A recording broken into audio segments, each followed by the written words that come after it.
basement of La Penta, it's WICR.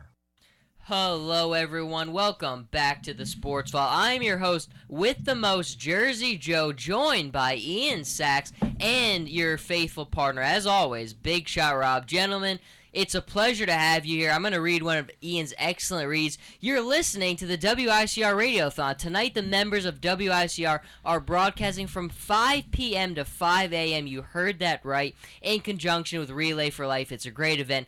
Ian Sachs, one of those people, will be holding down the fort until 5 a.m. Ian, I see the pot of coffee brewing already. Are you in store for what's going to be a fun but long night?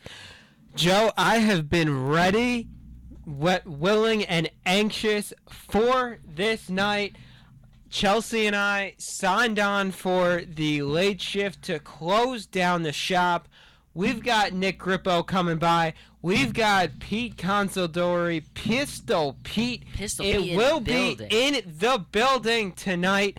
I don't need the coffee. Well, no, I do need the coffee. But with that star-studded lineup coming in here, you guys right now, I don't need any caffeine. That's got me going all weekend. But yes, I will take the coffee at some point. I like that, Ian. And you know what? What better note to start off this? We're going to be here for a while, boys, so buckle up. We got a lot of food in the hallway thanks to my mom and dad, so thank you to them. But we're going to be here a while. Mama and Papa Archino hooking it up.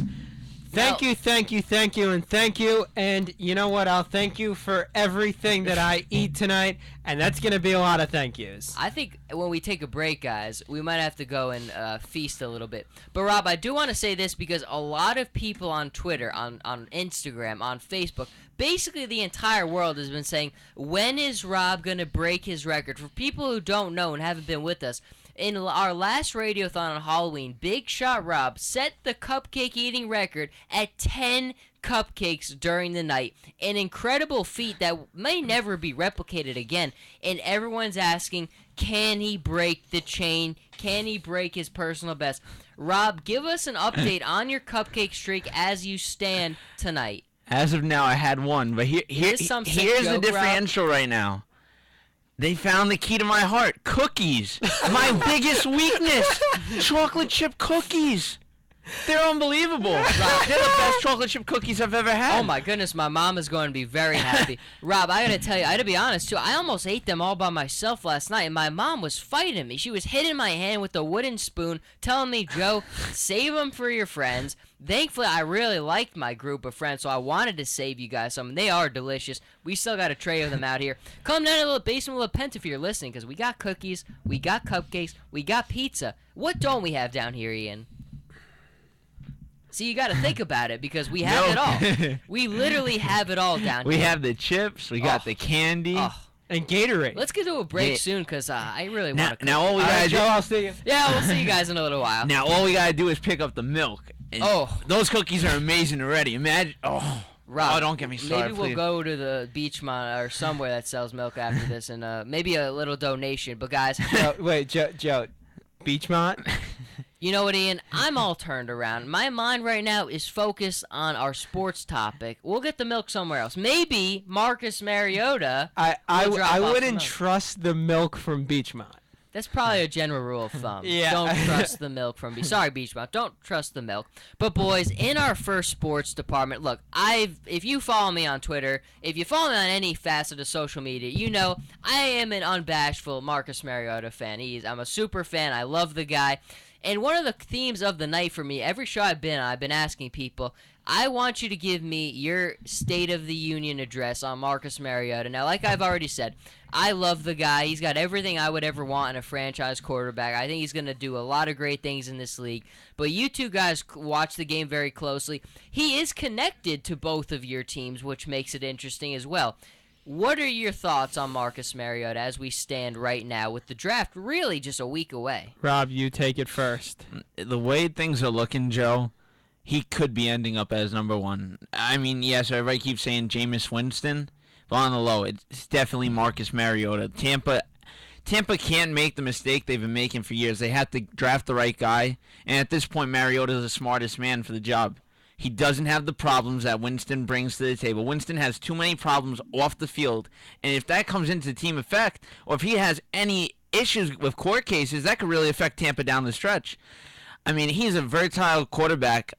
Imagine if my Jets get him, we could be really up high this year. I mean, we have the offense set, but it's either, I have a funny feeling, it's either he goes to Tampa, Philly, or San Diego. That's the way it's looking. San Diego, you got to watch out for them. Phillip Rivers is connected with Tennessee right now. That's his hometown. And if they could get that deal in place, if Phillip Rivers wants to agree to an extension with Tennessee, you go see Marcus Mariota in the blue and white. Let me ask you, because I am a Chargers fan. Am I crazy for wanting this trade to happen? I actually am in favor of it. And look, I understand Phillip Rivers has still probably got a 4 to 5 year window playing at a very high level left in him. But I just look at everything and the possibility of them leaving for LA, and I just think I kind of want Marcus. Am I crazy, though, boys? No. You're not, Joe. Thank you, Ian. You are not crazy. Can you tell that to my doctor? I'll tell you why. You know what? Come to Dr. Ian. Come to Dr. Ian. I like You that. are not crazy at all. Ian working a little bit detective today. I'm working a little bit doctor right now. Joe, curing your craziness. You are not a crazy man, and I will tell you why right now. Number one, Phillip Rivers has had a very successful career. Yes, he has. He's done a lot of great things for the San Diego Chargers. But when you look at his track record, what has he done in the postseason? He's led them to a ton of playoffs, a ton of seasons they've made the postseason. But where have they gone? They've been to the AFC Championship game once or twice. Once. With Norv Turner. Once. They lost to the New England Patriots. And I will say, in Phillip's defense, he did tear his ACL during that game, and he did try to go out there, which didn't help. But Billy Volek gave it his best shot. But still, one trip to the AFC Championship game. 0 Super Bowls, but fine. No Super Bowl appearances, fine. One trip to the AFC title game. For the number of times that they have made the playoffs, you have to get further than that. I think one year that really shows as a missed opportunity for them would be January of 2010. They were 13-3, got the number 2 seed in the AFC, lost to the Jets in the divisional round. That game really killed it for me. I thought San Diego was going to go in and beat Indianapolis in the AFC title game and go to the Super Bowl. I really had big thoughts of that happening, but the loss to the Jets really, I know, Joe, this must be a big wound in your heart. Big battle. And here's the funny thing, Ian, like you said, it all looked like it was lining up for the Chargers perfectly. They were finally going to not play Tom Brady and your Patriots. They finally had the matchup that they did such... And that's one thing you give Phillip Rivers credit for, is he's done very well during his career against Peyton Manning. Just even when he was on the Colts, the Chargers just seemed to be a team that seemed to have given Peyton problems. It seemed like it was all in their favor, and they lose to Big Shot Rob's Jets. I turned my phone off. Every Jets fan I've ever known or will know called me, was texting me, harassing me. It was not a fun time. Even people who didn't like sports and knew I was a Chargers fan were giving it to me, and that's how you know it's really bad. So a couple bad memories, but Ian, I'm with you. That was as big a missed opportunity as there is. But Rob, I want you to weigh in. What do you think? Oh, I want Phillips gone. You do? Okay. Yeah, he's played... Joe, honestly, he's played with LaDainian Tomlinson. He's played with the number 1 running back in the 2000s. And you know what? When you have a great running back like that, you have probably one of the best tight ends in the league, Antonio Gates, and you can't get much work done, you really have problems. Because that offense, we've seen them go 14-2, 13-3 under Schottenheimer. And he just never knew how to excel to that next level, which is the thing I don't like about Phillip Rivers. Phillip Rivers doesn't know how to step it up come playoff time. Really, his stats are just nothing special. 11 touchdowns, 9 interceptions. Really? That's not what you want to see out of your quarterback. He's nothing like a Tom Brady and Eli Manning come the postseason. And that's the reason why I say dump him now.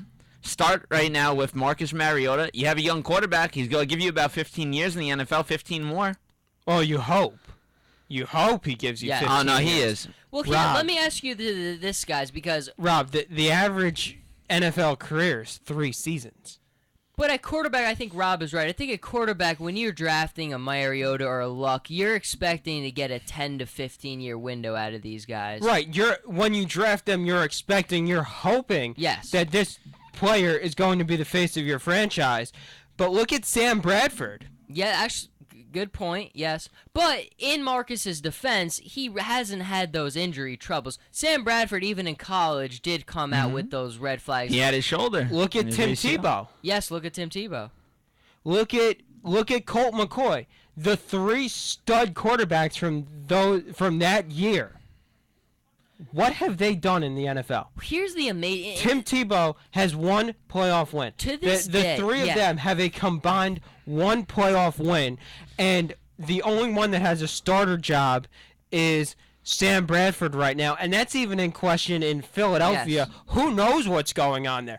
It could be Bradford. It could be Sanchez. It could be Mariota if they get him. To McCoy's defense, he wasn't looked at right in the draft. McCoy put him on a good team. McCoy's a great quarterback. I'm sorry. McCoy's a great quarterback. You know what always amazes me, and even to this day, after all we know, and the 3 of us in this room, there's a lot of knowledge here. It's amazing just how in no other position at no other sport is the drop-off bigger than quarterback from college to the pro level. There's not a bigger drop-off at any position in any sport, and it's amazing how you can see guys, and it's amazing when you look at this fact that, look at all those guys. Tim Tebow, where did he go? Florida. Colt McCoy, where did he go? Texas. Who's winning Super Bowls in this league? Joe Flacco, Delaware. You look at Ben Roethlisberger, Miami of Ohio. Eli Manning, Ole Miss. It's amazing how the quarterbacks at the USCs, the Texas, the Floridas, aren't the ones who are winning and dominating on Sundays. Andrew Luck, Stanford. It just, that mentality, that jump, I don't know if we can put our finger on one thing that's the reason, but it's amazing when you just think about it in the grand scheme of things. Right. Well, that's the whole gamble of going from college to the pros, is that some guys are just going to be put in situations and excel. Some guys aren't, and that's the gamble of the draft. That's why it is so much of a wild card. But going back to our original discussion of Phillip Rivers, Marcus Mariota, I said how Rivers hasn't succeeded the way that he's capable of, and that's one reason why the Chargers should not be locked into keeping him. But another thing is, Rivers has been in the league for a good number of years.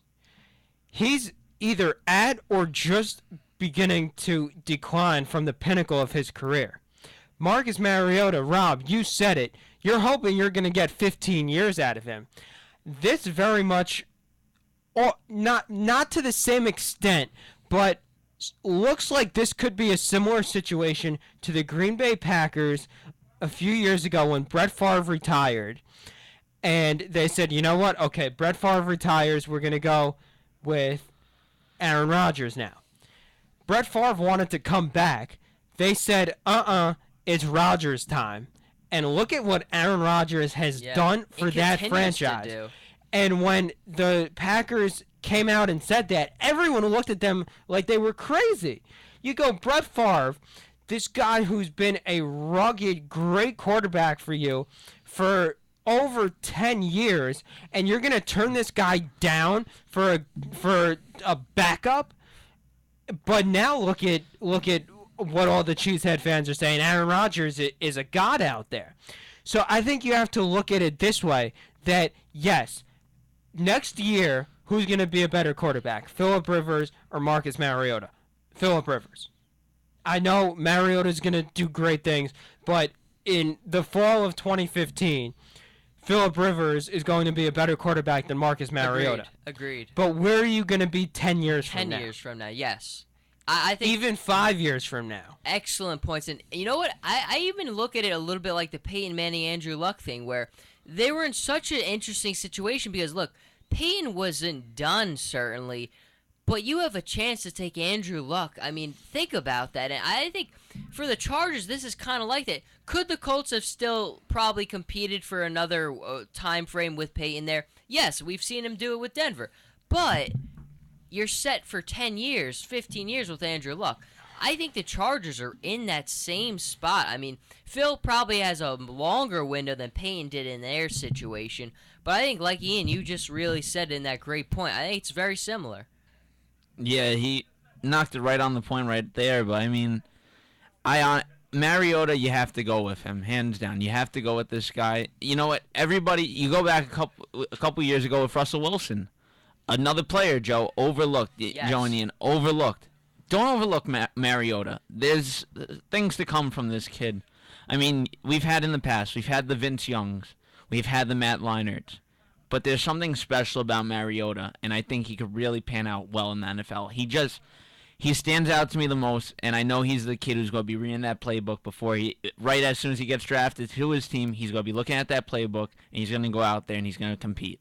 Can't end it on a better note, but guys, I want a cookie. I'm sure you want a cookie or a cupcake, so let's cut our segment here 15, 16 minutes in on Marcus Mariota. When we come back, who knows what we're talking about, what we'll be eating when we're talking about it, but I can guarantee you we will be back. So for Ian Sachs, Big Shot Rob, and Jersey Joe, stay with us, and we will be right back.